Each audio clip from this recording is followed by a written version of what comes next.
her son's friend, and the two family dogs of the person she was babysitting 150 times.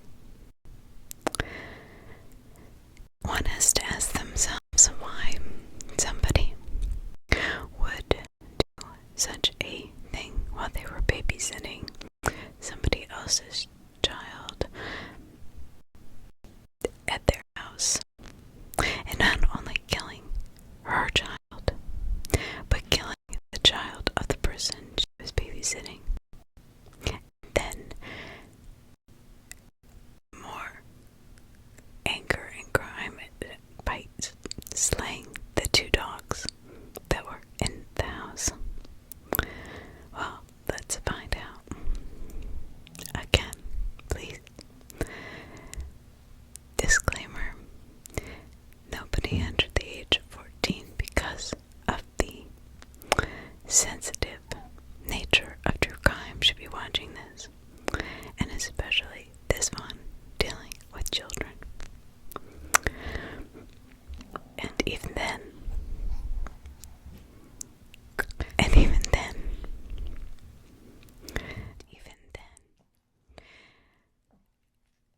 there should be.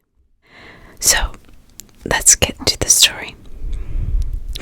Elzbieta Plackowska was from Poland, and growing up, basically, she had all the money and no hugs, says the Daily Herald in 2017. She lived in the United States, currently in Naperville, Chicago, Illinois, a very nice, affluent part of Chicago. Elzbieta was 45 years old when she was sentenced. She had a son in college, and then a younger son from her current husband, who was a on-the-road trucker that was gone most days during the week. Her son's name was Justin, and he was 7 years old at the time of the murders. Justin had a friend.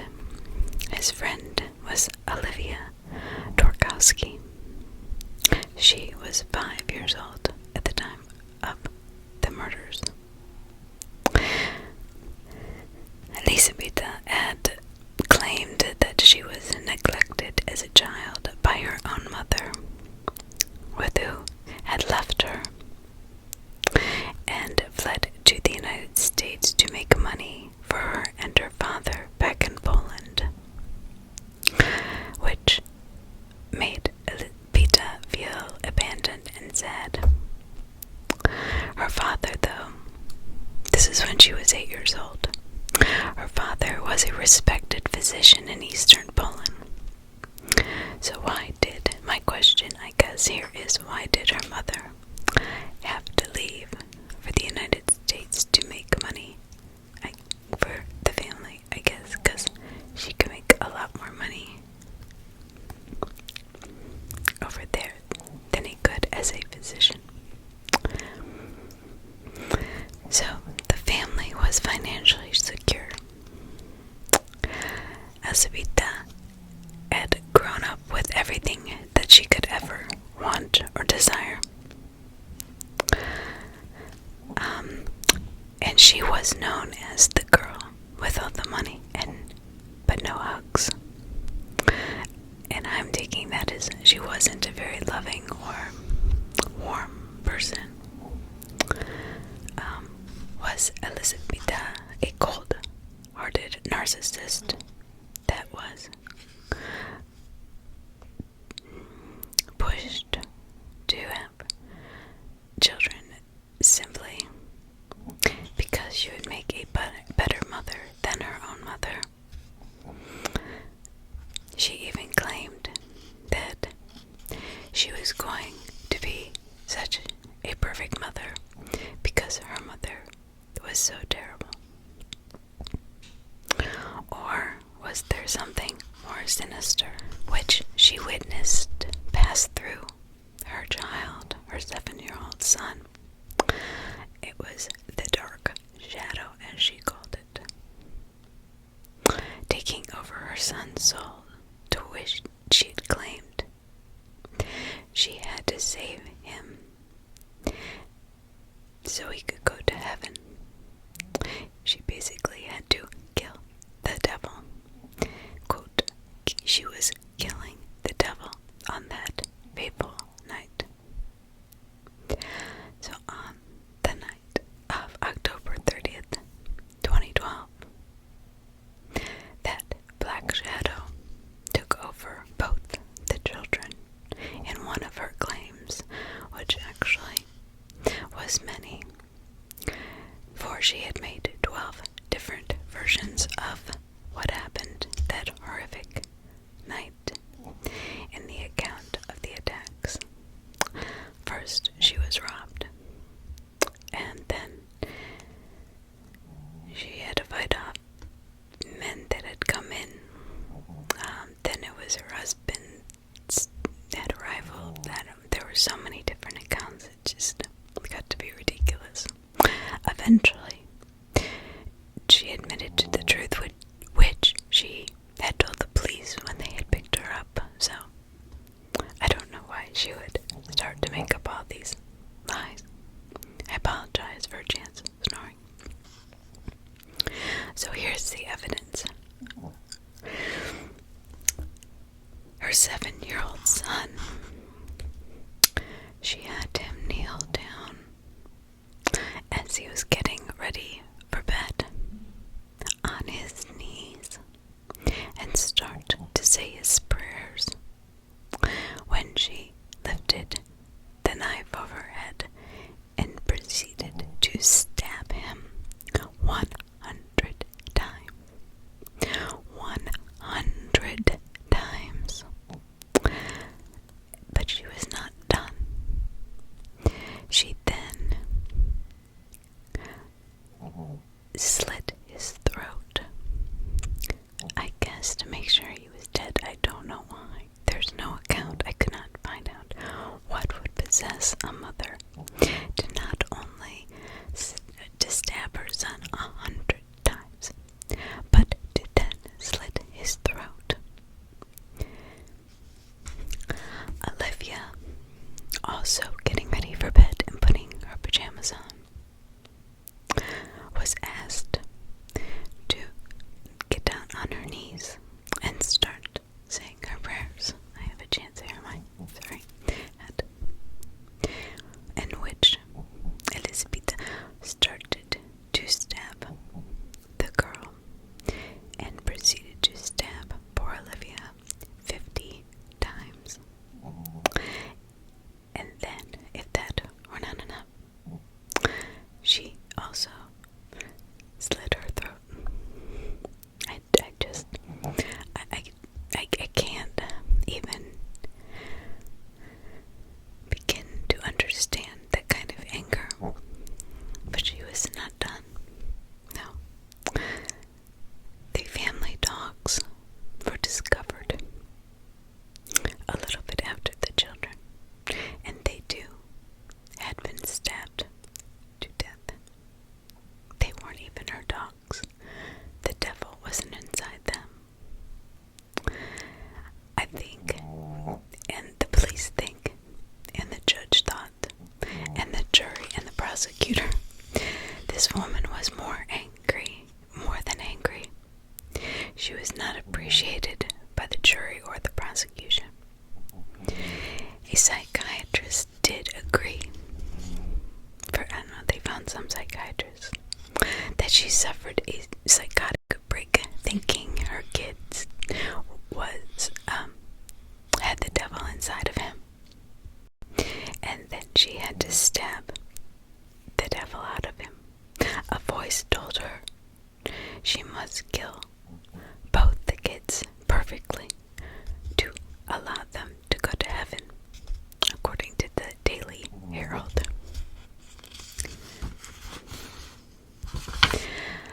Judge Robert Miller determined she still knew her actions were wrong, even giving credence to the defendant's most lucid of her various explanations.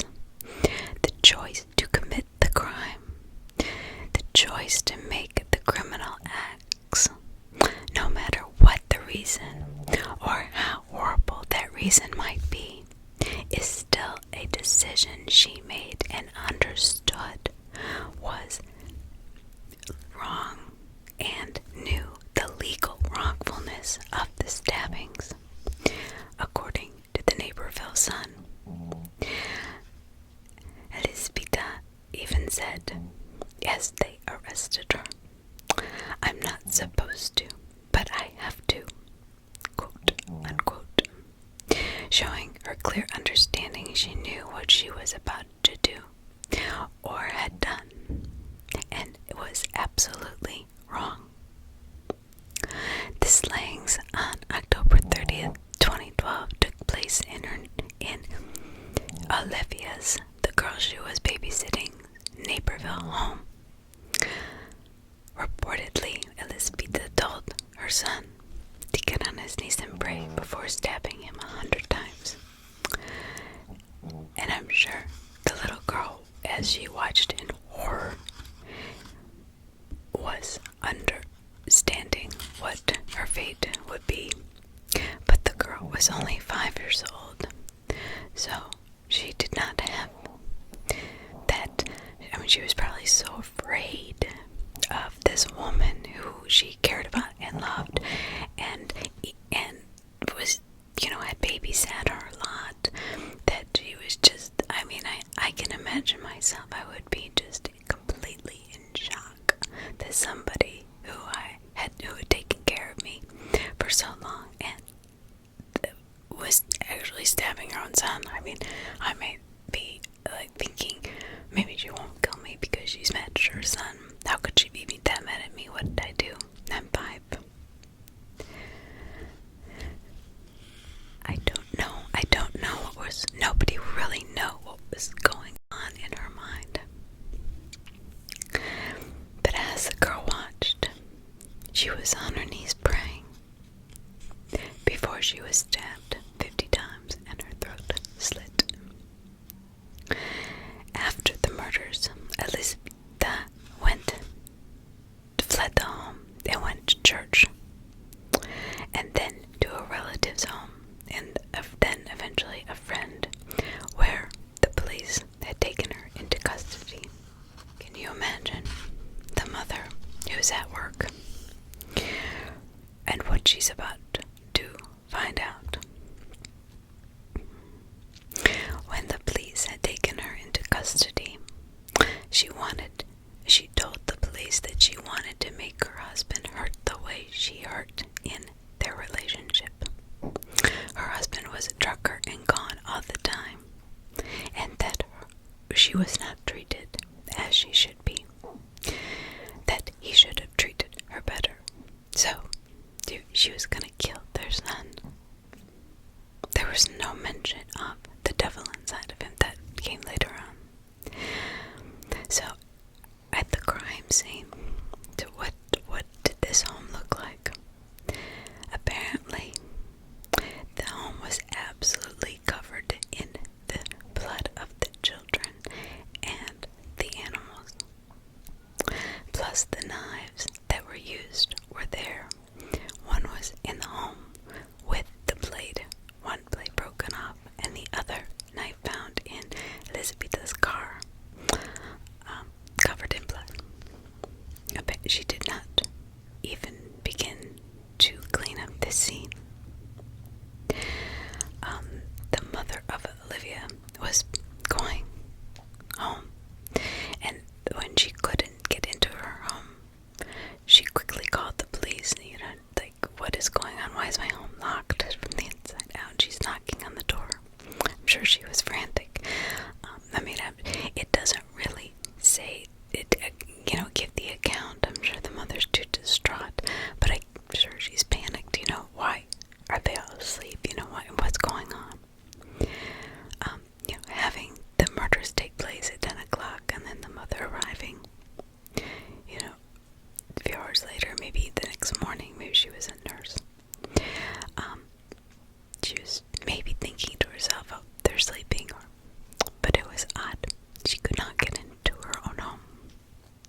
was explaining that there's a babysitter inside with the 2 children, and she needed to get in there.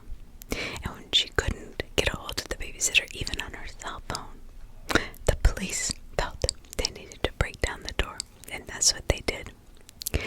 As they walked inside the home, they were just beside themselves with the amount of blood and just, I can't even imagine walking into that scene. An officer, a detective who had been on the force for 30 years, said it was the worst. Now he's from Chicago. Was the worst, most gruesome crime he had ever seen. That's saying something. To find her daughter brutally murdered, I can't. I feel so bad for the mother.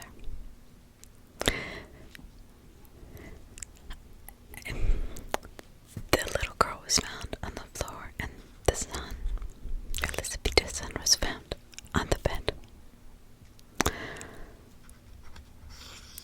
Apparently, what made her really mad was that the 2 children, as she asked them to get ready for bed, were jumping.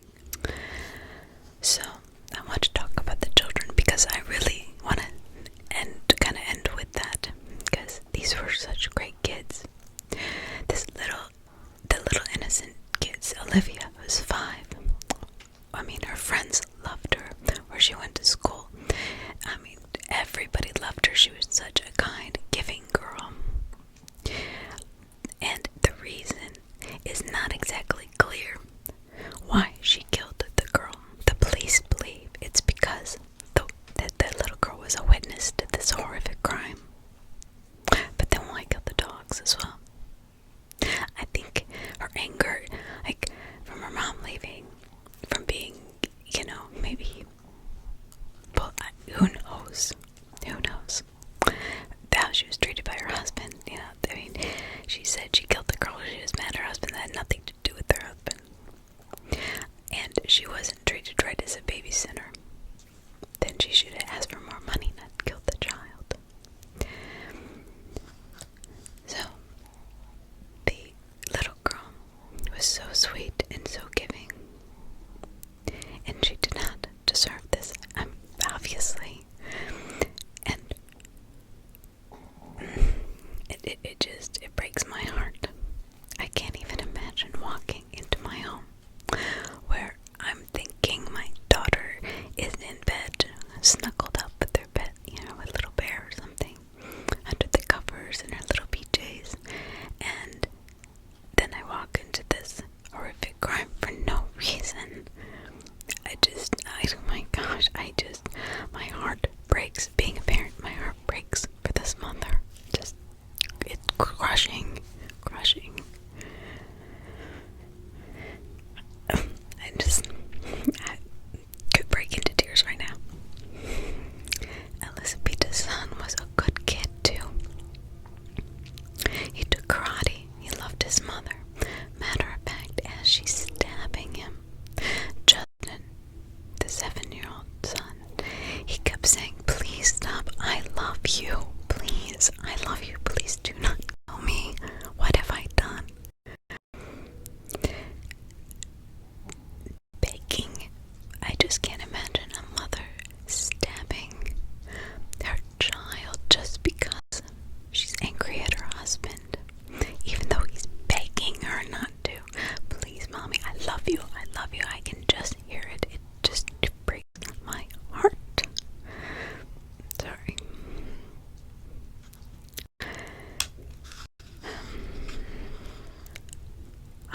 I just don't believe that. I do believe that she was angry at her husband, but I do not believe that she saw the devil in the children and she wanted to help them get to heaven. I think that's a bunch of BS. That is just my opinion. I think she was angry. She felt better. She's even said that she had to clean houses and babysit and did not feel appreciated by anybody, by her husband, by the person she worked for, as she had to clean houses, which she felt was beneath her.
She begged for her life. I found that interesting. If I had killed my child, if I was in a psychotic break and I had killed my child, I would beg to be killed as well. I couldn't live with myself. Now, there are claims that she did try to take her own life. However, she didn't succeed. Nobody really believed. I guess the judge did a little bit.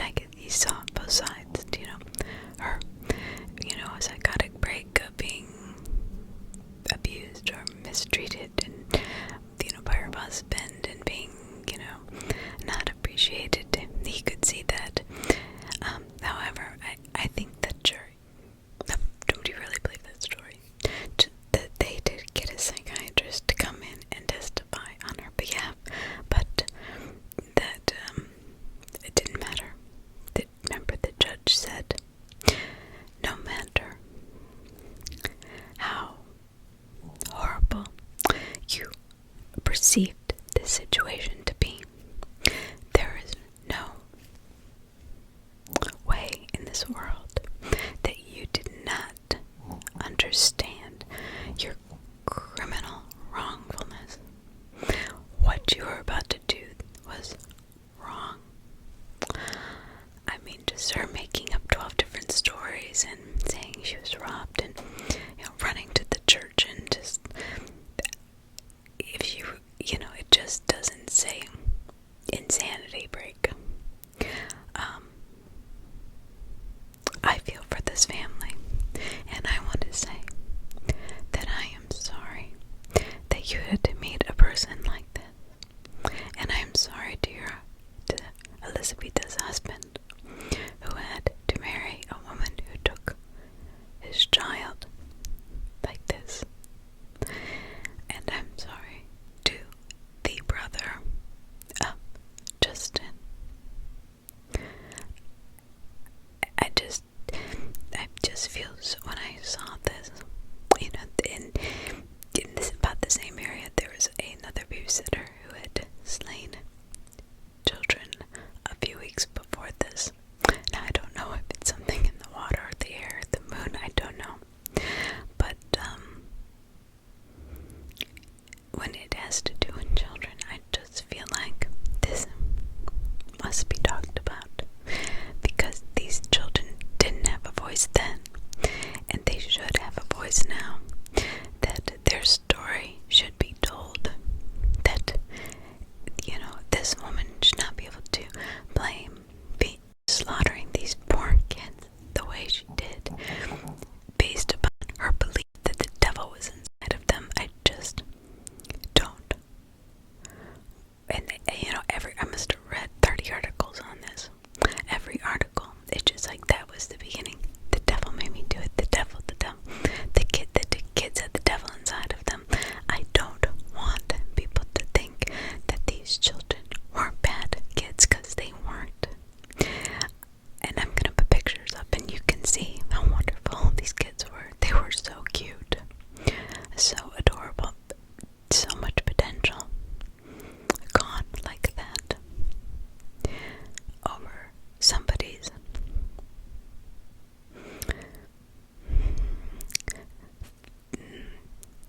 resentment and hate for someone else. That's what it boils down to. And she really just resented and hated her husband and felt like she was being mistreated.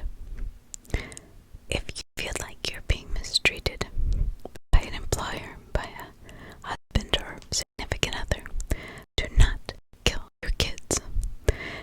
Do not hurt anybody else. Do not hurt an innocent animal. Deal with it. Don't kill that person either. I mean, deal with it before it gets to be so festered inside of you that it becomes an illness or a sickness. I think this woman just was so angry and had kept it inside of her for so long, so many years, that it just came out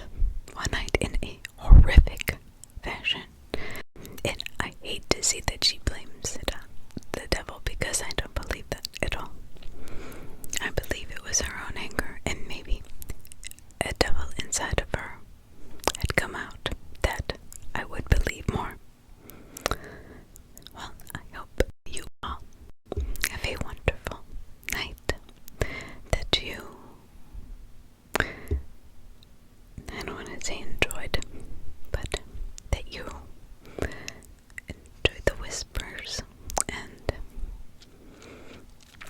that I got to give this account of this story, which is so sad. And that you have a wonderful day. Love your family, love your friends, love yourself.